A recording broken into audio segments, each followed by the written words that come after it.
ভাঙিবে, পাহাড় পর্বত তুলা হবে, সেদিন আল্লাহ শুনবে না কারো মানা পাগল মনরে।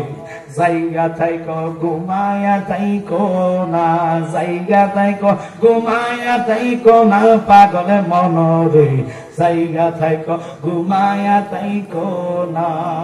একটু চিল্লা কর আল্লাহু আকবার। আমি ওই কথার দিকে যাইতাম না। আল্লাহর হাবিব, আল্লাহ মাগরিবের সময় কম, তোমার উম্মত, তোমার বান্দা আমার উম্মতেরা সুন্নত যদি আগে দাও, নামাজ পড়া অবস্থায় সুন্নতে থাকা অবস্থায় যদি হুকুম করো, কিয়ামত হয়ে যাইব। তোমার ফরজের লাগো আমার উম্মত পাইতো না, আমার উম্মত গুনাহগার হয়ে যাইব। মাগরিবের সময় যেহেতু কম, ওই টাইমে যেহেতু কিয়ামত করবা, আমি দয়াল নবী মাগরিবের সুন্নত আগে থাকতাম দিতাম না। আল্লাহু আকবার।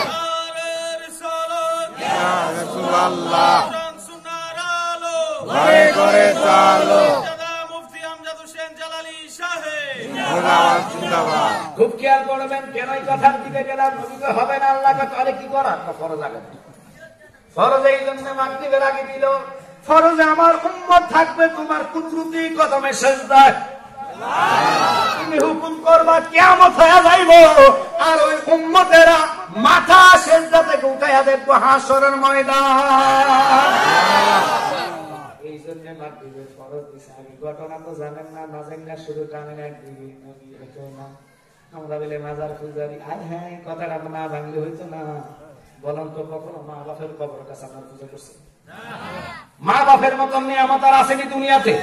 আর জোরে বলেন, আব্বা মার কবরে জিয়ারত করবেন। হুজুর কিভাবে শিখাইয়া দেন? ওযু করবেন, ওযুর মধ্যে 4 ফরজ। কথা বল না কা? আমরা কথা সামান্য 3 ফরজ। বাকি লেগে আমরা তো ওযু মনে সে তুলে লেগে 3 ফরজ। একটা বাসায় এলে দিব। আল্লাহর আইন সবার জন্য সমান কিনা? সমান। আর জোরে কোন? ওরা যে আমাদেরকে মাজার পূজারি বলে, কোনটা দেখতে পূজারি কোন? মাজারে আমরা সিজদা দেই না, সিজদা একমাত্র আল্লাহর জন্য, ঠিক কিনা? যারা সিজদা দেয় তারা মুসলমান না। কথা বল না? ওরা সিজদা, সিজদা আল্লাহর জন্য, কোপা আল্লাহর জন্য।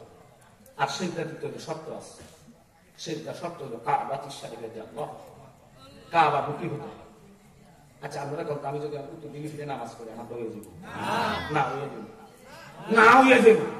হুজুর কইলো গো শর্ত, কেউ যদি ফুট দিকে ফিরে নামাজ পড়ে কো পারে, হুজুর তো মনে পাগল হইছে, নিজেও জানে না। আবার ঠিক আছে নি? আমি উত্তর দিকে ফিরে যদি নামাজ পড়ি, আমার কোনো হুজুর যে পাগল হইছে এটা নিজেও জানে না, এটা দৃষ্টি দিবে। আপনারা এখন ফুট দিকে নামাজ হচ্ছে না, তো সেজদা কারা কোন? জিয়ারতের শর্ত হইল মাইয়াতের মুখী হইয়া, কথা কোন থাকা, মাইয়াত মুখী হইয়া সালাম দেওয়া, জিয়ারত ও সাক্ষাৎ করা। আর ওযু বানাইবেন, ওযু বানাইতে গেলে মুখ যদি লুঙ্গিতে কাপড়ে মুখ লাগিয়া তা হইব না? হইব। তো পূজা যে কইলেন আমরা ঈমান তালাক, কারণ পূজা করা যাবে না। কুরআন হাদিস আজমা কিয়াস ঘেটে দেখলাম জিয়ারতের মত নিয়ামত হয় না, কারণ সূরা ফাতিহা ইখলাস, সূরা ফাতিহাকে আল্লাহ রাসূল কয় উম্মুল কোরআন, কোরআনের মা। কিসের মা? কোরআনের মা। একবার তেলাওয়াত করবেন কুল হুয়াল্লাহ, 3 বার তেলাওয়াত করবেন। কবার? 3 বার করিয়া দুরূদ শরীফ পড়বেন, আস্তাগফিরুল্লাহ পড়বেন, অথবা দোয়ায়ে কুনুত করেন, যেটা যেটা পারেন আপনারা পড়বেন। বিশেষ করে সূরা ফাতিহা, সূরা ইখলাস, দুরূদ শরীফ আর কিছু জানলেন না। হাত তোলা দিবেন আল্লাহর কাছে, যখন কাঁদবেন রাব্বির হামহুমা কামা রাব্বায়ানি সগীরা। আল্লাহ কয় সাথে সাথে তোর মা বাপের রূহের মধ্যে 1 খতম কোরআনের সওয়াব। সুবহানাল্লাহ। কয় খতম? কয় খতম? এখন আমরা দেশের মুলুবিরা এটা বন্ধ করে দিছে, জিয়ারতের দরকার নাই।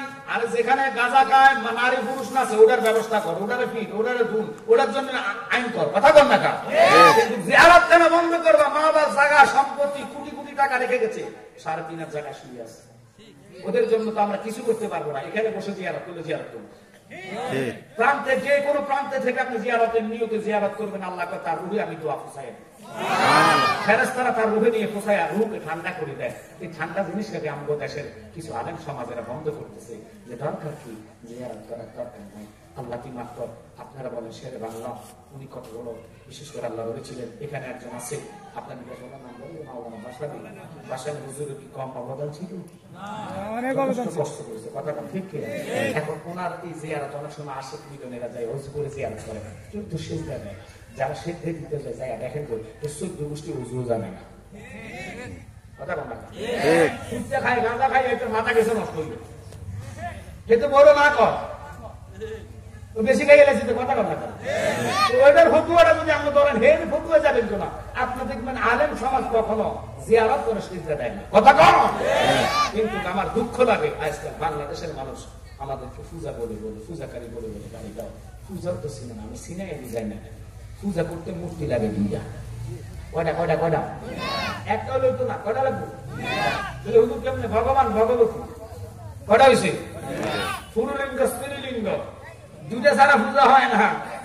হিন্দুরা যে পূজা করে আপনি জিজ্ঞেস করেন যে জালালি বলে গেছে তোমরা পূজার মাধ্যমে বলে কীর্তন করো, তো হ্যাঁ কীর্তন কিভাবে করো, গীতা পাঠ করো কিভাবে, ওরা চতুর্দিকে ঘুরে ঘুরে কীর্তন করে, একটারও উজু না, মুখটা হানি করা চলে না।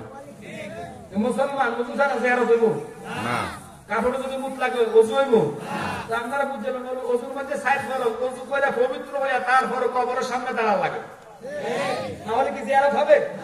আপনারা ওই জিয়ারত করে যদি পূজার লগে নিয়ে যান, পূজাকারীকে জিজ্ঞেস করি ইয়ো আপনারা মুখেন কোনোদিন হানি খরচ করছেন, কব কি লেখা কোন কাম আছে নি ফানি খরচ করতে, তোর আর ফানি খরচ নাই।